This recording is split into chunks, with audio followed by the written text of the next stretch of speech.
Hi everyone, मैं प्रिया और अपने चैनल पर आप सभी का स्वागत करती हूँ। चलिए दोस्तों, तो आज हम जानेंगे कि जो एक किन्नर कैलाश पर्वत है, तो क्या वाकई में वो फटने वाला है? क्या महाप्रलय की जो शुरुआत होगी वो यहाँ से ही होगी? तो आखिर महाकाल ने ऐसे कौन से संकेत दिए आपको? तो देखिए, सबसे पहली बात ये कि भोले शंकर के इस धाम से आने के बाद आप दोबारा जाने की हिम्मत ही नहीं कर पाएँगे। अगर एक बार आप चले जाते हैं किसी तरह करके, तो आप दोबारा नहीं जा पाएँगे। कैसे? देखिए, तिब्बत स्थित मानसरोवर कैलाश के बाद एक किन्नर कैलाश को दूसरा बड़ा कैलाश पर्वत माना जाता है। देखिए, सावन का महीना चल रहा है और हिमाचल की खतरनाक कही जाने वाली किन्नर जो कैलाश यात्रा है, वो शुरू हो चुकी है ना? इस यात्रा में यह भी कहा जाता है कि इस यात्रा को अपने जीवन काल में आम आदमी एक ही बार करने की हिम्मत जुटा पाता है। वहाँ जाने के लिए बहुत ज़्यादा हिम्मत चाहिए। इस स्थान को भगवान शिव या शीतकालीन प्रवास स्थल माना जाता है। किन्नर कैलाश सदियों से हिंदू व बौद्ध धर्म के अनुयायियों के लिए आस्था का केंद्र है। इस यात्रा के लिए देश भर से लाखों भक्त जो किन्नर रहते हैं वह कैलाश दर्शन के लिए आते हैं। और किन्नर कैलाश पर प्राकृतिक रूप से उगने वाली आपने देखा होगा ब्रह्म कमल।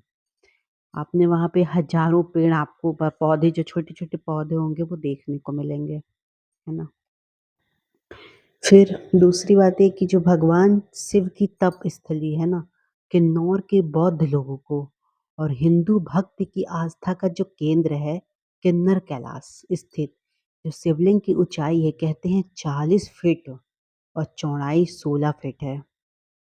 हर वर्ष सैकड़ों भक्त जुलाई व अगस्त में जंगल व खतरनाक दुर्गम मार्ग से होकर किन्नर कैलाश पहुंचते हैं। फिर दूसरी बात है कि 1993 से शुरू हुई यात्रा कहते हैं। तो देखिए, 1993 के पहले कहते हैं कि इससे पहले इस स्थान पर आम लोगों के आने जाने पर तो पूरी तरह से प्रतिबंध था। 1993 में पर्यटकों के लिए खोल दिया गया, जो कि 24,000 फीट की ऊंचाई पर स्थित है। यहाँ 40 फीट ऊंचे शिवलिंग है और यह हिंदू और बौद्ध लोगों के लिए दोनों के लिए पूजनीय स्थल माना गया है। कहते हैं कि शिवलिंग के चारों तरफ परिक्रमा करने की इच्छा लिए भारी संख्या में श्रद्धालु यहाँ पे आते हैं। अब पौराणिक महत्व जानेंगे दोस्तों। कैसे? किन्नर कैलाश के बारे में अनेक मान्यताएं प्रचलित हैं। जैसे कहा जाता है कि कुछ विद्वानों ने विचार किया है कि महाभारत काल में इसी कैलाश का नाम इंद्रकील पर्वत था, जहाँ पर भगवान शंकर और अर्जुन का युद्ध हुआ था। अर्जुन को पशुपतास्त्र की प्राप्ति हुई थी और यही मान्यता है कि पांडवों ने अपने वनवास काल का अंतिम समय भी यहीं पर गुजारा था। अब देखिए, वहां पे जो शिवलिंग है वो कैसे रंग बदलता है। कहते हैं कि शिवलिंग एक चमत्कारी बात यह है कि दिन में कई बार यह रंग बदलता है। सूर्योदय से पहले सफेद, सूर्योदय होने पर पीला, मध्याह्न में लाल हो जाता है और फिर क्रमशः पीला सफेद होते हुए संध्या काल में यह काला हो जाता है। क्यों होता है? इसके पीछे का रहस्य क्या है? अभी तक तो मतलब कोई भी समझा नहीं पाया है, क्योंकि जो किन्नौर है, किन्नौर वासी वहाँ पे जो रहते हैं, वो शिवलिंग के रंग की जो बदलने की किसी दैविक शक्ति का चमत्कार मानते हैं। कुछ बुद्धिजीवियों का मत है कि यह स्पष्ट की रचना है कि सूर्य की किरणों के विभिन्न कोण में पड़ने के साथ एक चट्टान रंग बदलती नजर आती है। वैसे तो जो किन्नर कैलाश पर्वत है उसको हिमाचल का बद्रीनाथ भी कहा जाता है और इसे रॉक कैशल के नाम से भी जाना जाता है।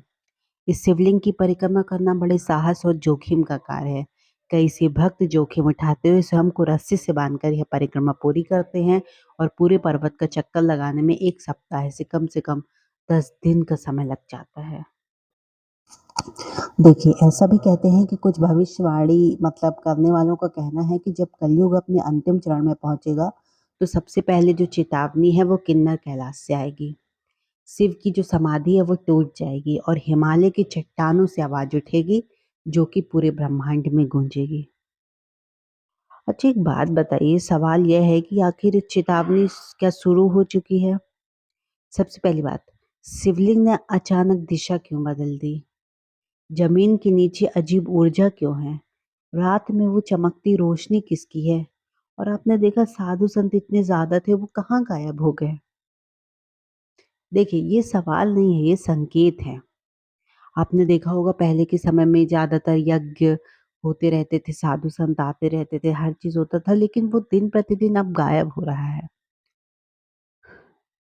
ना? मैंने आपको बताया कि किन्नर कैलाश कहाँ पे है ना? और उसकी परिक्रमा कैसे करते हैं।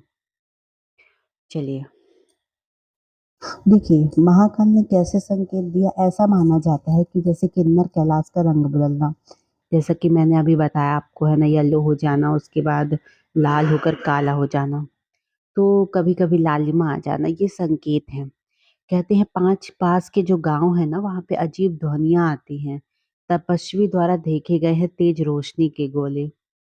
कुछ योगिनों ने ध्यान में देखा है कि जो शिवलिंग है वो फटेगा और ध्वनि निकलेगी, जिसकी वजह से वही मतलब सृष्टि की धुन होगी और जिससे लगेगा कि आपको जैसे कि एक तरह से कह सकते हैं कि कैलाश फटेगा तो उसके बाद फिर भूकंप आ सकता है या फिर कलयुग का मतलब भयंकर नाश हो सकता है। चलिए, और देखिए ये कहीं न कहीं हर चीज़ का जो हम आपको बता रहे हैं ना, ये कहीं न कहीं शास्त्रों में अवश्य वर्णन है, पुराणों में वर्णन है ना? चलिए, तो आई होप आपको ये एक रहस्यमयी शक्ति केंद्र जानकर आपको बहुत अच्छा लगा होगा दोस्तों। तो ज़्यादा से ज़्यादा हमारे इस वीडियोज़ को शेयर करें और हमारे चैनल को सब्सक्राइब भी करें। Thank you so much. जय श्री कृष्ण और हर हर महादेव।